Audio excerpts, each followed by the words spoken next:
Even trying to go live. I was trying to do an actual real episode. Real episodes coming soon.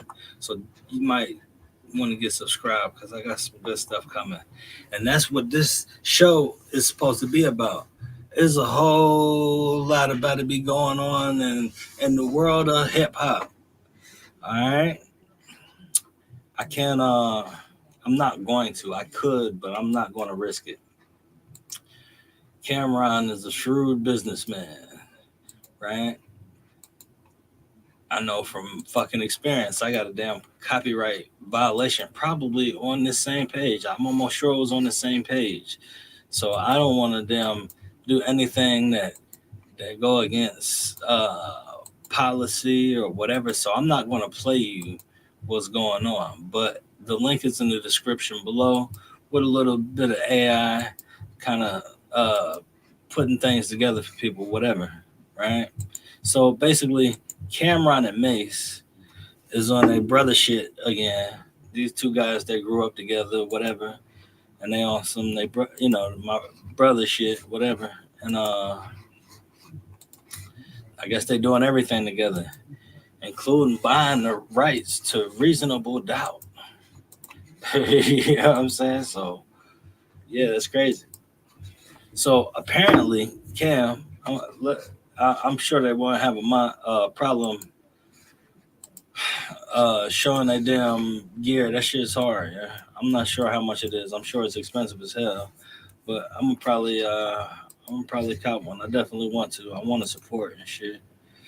You know what I'm saying? It is what it is. Show the nigga podcast is winning. Niggas is out here winning. You understand what I'm saying? But the niggas is such a good businessman. The video that I took with the nigga, without it being cleared, that should have fucking strike my channel. You know what I'm saying? So I can't even, you know what I mean? Anyway, we're not gonna get into all that right now. I just can't play the audio. I wish I could play the audio. Anybody else shit, I would play the audio on it. But I'm not fucking with these niggas right now. You know? So anyway, Cam and Mace. All right, hold on. Let's go back. I'm not going to take it back to the beginning. I'm going to tell you about this clip. We're just going to keep it at this clip right now. But it's a long history and a lot of shit that's about to unfold. And it's a movie. But anyway,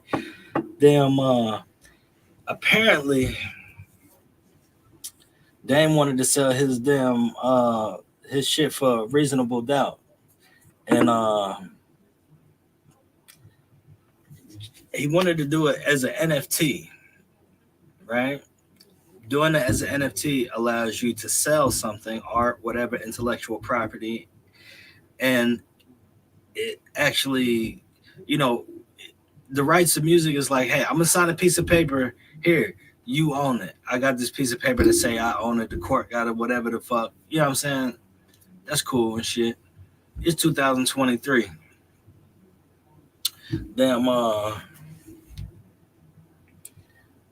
He's using smart contracts with cryptocurrency and saying he's going to take this album, his percentage of the album, the royalties, the monetization, the payments that he gets, the freedom to distribute and whatever the fuck, whatever comes along with it, right?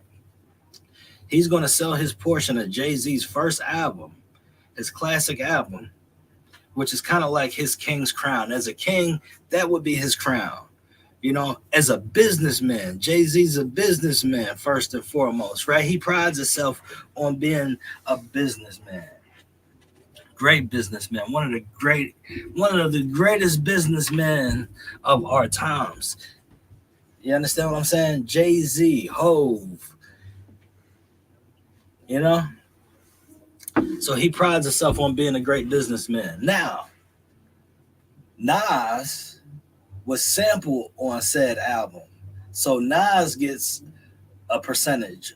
Like, let's just say if he gets 5% of that song, which is whatever percentage of the whole catalog, whatever, however it goes, whatever, right?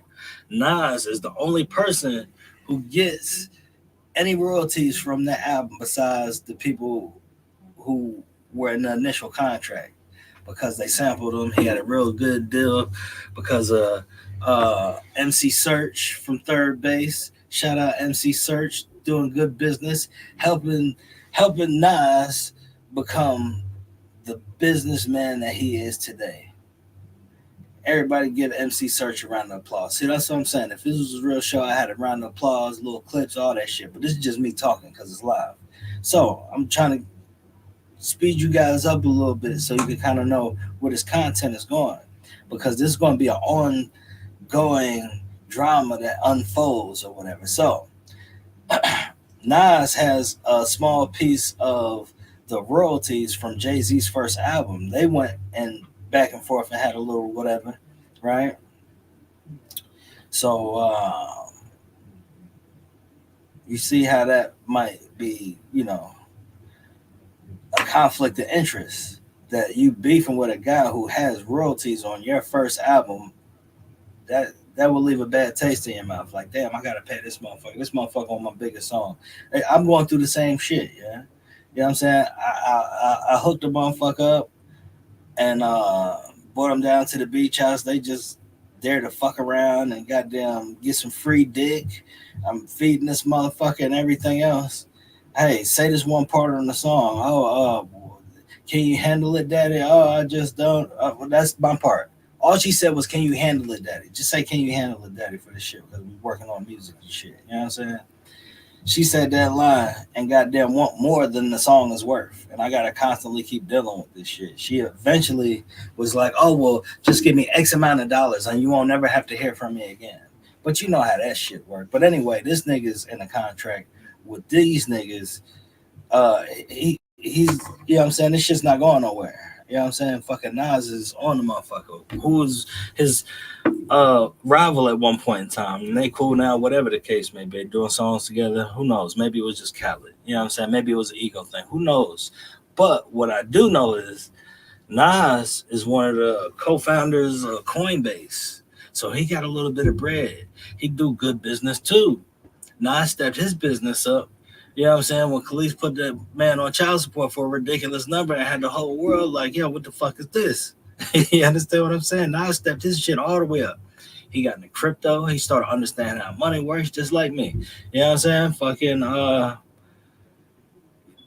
the nigga did the ring shit. You know what I'm saying? He was one of the founding investors in that. The nigga got a lot of good shit going on, what I'm saying. He's a businessman with some good business shit going on. But he does get paid for music. He does do albums and tours and shit every once in a while. And he's an artist first and foremost. So you got these people who are competitive with each other. And the one guy made it all the way to the top and he says, hey, I'm the king for this reason, that reason, so on and so forth. Right? But this good businessman doesn't have all his shit together from his first project. So, you want that. You collect fine art and shit. You know what I'm saying? Jay collect fine art. He damn makes fine wine. I'm sure a man of his stature want that shit. So he went after Dame like, yo, you can't do that. Cease and desist. You can't goddamn make an NFT out of the shit, so on and so forth. And I'm not sure if this is factual, but I was told that damn he had to sell. He was a judge forced him to sell the reasonable doubt royalty shit to pay a settlement. Like you got to pay this. I don't know if this is fact, but this is why I was told that the judge ordered him. Like, okay, you won your case. Okay, now you got to motherfucking sell that shit to pay this debt. He sold this shit allegedly, and that's what they saying in this video. Allegedly, they bought it. They're laughing about it. They're having inside jokes about all kind of shit. You know what I'm saying? They talking about selling the shit to Drake, an artist that wants to be the big guy. You know what I'm saying? They're going back and forth with the big guy. To have that, this is almost like, okay, Jay's the king, right? Reasonable doubt is like his crown. So now you got a piece of the king's crown. You might as well just say the king's crown, because once you're able to manipulate it and pervert it, you understand what I'm saying? So if Drake or whoever the fuck buys this album, right, they could remix it. They could say, you know what? I'm gonna rap. Just imagine Drake says, I'm gonna take the Reasonable Doubt album now that I own a certain percentage of it, and I'm gonna rap on all the beats, and I'm gonna drop it. I'm a re-release Reasonable Doubt, but it's gonna be me on the motherfucker. You understand what I'm saying? You could, I mean, there's so many different ways this shit could go. You understand what I'm saying? So this video right here, these niggas is laughing like, yo, goddamn, we might have the rights to Reasonable Doubt, and Dame might have passed it. Why would Dame give them the opportunity? Because whatever happened, we're gonna keep this simple. When whatever happened, and the Rocafella split Cam was outspoken about the situation, and I can't. That's what I'm saying. I can't. I'm not gonna play none of the Cam shit. I'm not gonna nothing. As much as I would love to, I'm not gonna take the chance of having my channel struck. The niggas in bed with YouTube for sure. When it was some shit with, I don't think it was the Jim Jones shit. It was the May shit. Right after I had worked with Cam, the May shit happened. And you know what was crazy? I was thinking about it. Everybody that I met or worked with, right after I met them or worked with them, they became bigger. You know what I'm saying? Like the May shit didn't really do nothing for Cam, but like he went from I'm dropping the mixtape, just fucking with the music, to everybody's talking about him. That was the same week him and his girl broke up. Right after that. You know what I'm saying? Like him and his girl broke up. Mace dissed him, and Mace is the guy that's in the fucking show with him. Mace is the guy that has the show with Cameron. And you know what I was thinking? Why these niggas gonna have the best year? They're gonna have like one of the best runs ever. They're gonna have one of the best runs ever because you got Mace, who is Puff Daddy, right hand guy. That was his artist and shit. All the stuff that Puff's going through, and then Mace been saying for a minute. Mace been saying all kind of stuff about Puff. You know what I'm saying? And now Puff's under the microscope. It gives validity to the things that Mace was saying. You know what I'm saying? It makes it look like, yo, mate, like these niggas was the truth the whole time, which they were. I knew that. But then, so Mason Cam got a sports show. Okay? Mason Cam got a sports show that's killing it. I don't know if it's the number one sports show, but I know it will be the number one sports show because they killing it and they taking up market share. Motherfuckers is copying them. They have like, I don't deal with sports. I don't know shit about sports. I couldn't tell you what the fuck was going on, right? But what I do know is the impact that this show is having, where they're calling shit before anybody else know it. The players are hitting them up and saying, yo, and they're dropping shit. And, you know what I'm saying? Just, this is the drink champs of sports. You understand what I'm saying? They've been doing it for a year or two and already got a big check and about to kill it even more and expand, so on and so forth. So these two guys, Cameron and Mace, Cameron was with Dame. Cameron ended up rocking with Dame and Jay at a point in their career, and then they split ways. Jay was like them, you know, at odds with Dame or however it worked, where they weren't seeing eye to eye, and you could hear it on the little tracks and different little things where they like, yo, I don't like the way the business deal went between Jay and Dame, is what Cam was saying. And the whole Dipset shit that's what that was. You know what I'm saying? Anyway, fast forward all these years later, now Dame is selling his share of Rocafella. Who else better to give it to than Cam? not only is this shit right here going to bring a lot of attention and notoriety to Cam, it's going to bring it to a show. Imagine how big this show is going to be once all this shit start unfolding. Look at Mace. This right here was Puff Daddy's biggest artist, if excluding Big. But after Big, Mace and Puff went on that run. Mace and Puff was wearing the shiny suits and all that other shit you know the nigga for. Mace was the biggest artist in the fucking world, sitting right there with Cam. You understand what I'm saying? So as all these events unfold throughout the year, man, and it's so ill.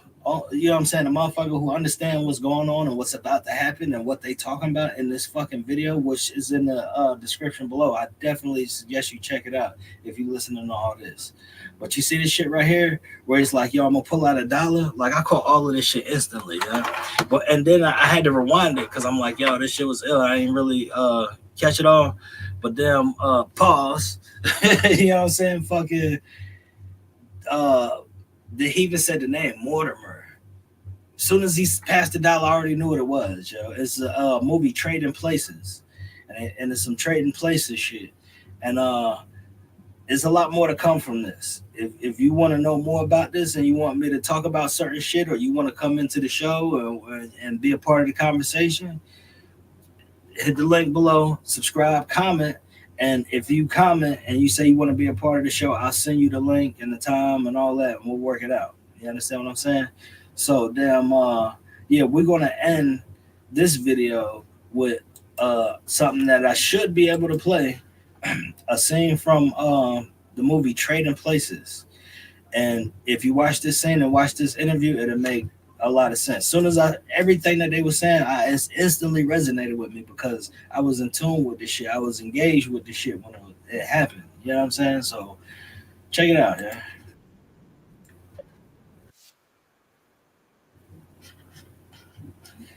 And oh yeah, don't forget to subscribe, like all that good stuff right there.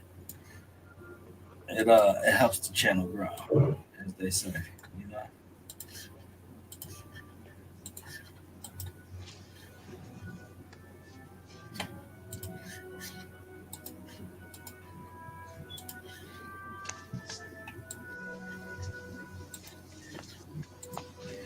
If I was doing a real show, this would be way better. I'm doing a real show. I've won the bet. Crazy. I just wanted to do it first. Here, you know what I'm saying? $1. We took a perfectly useless psychopath like Valentine and turned him into a successful executive.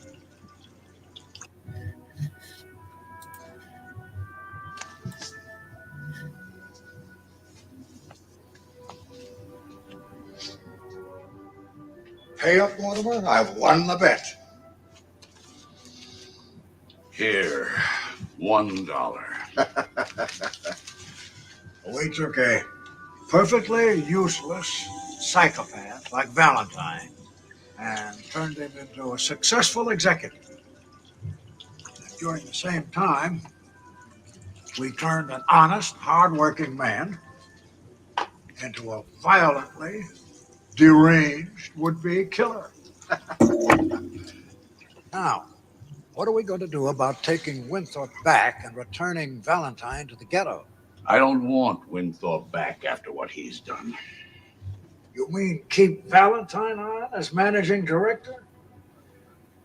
Do you really believe I would have a nigger run our family business, Randolph? Of course not. Neither would I. I don't think we should hold off on switching the back until we get that confidence what the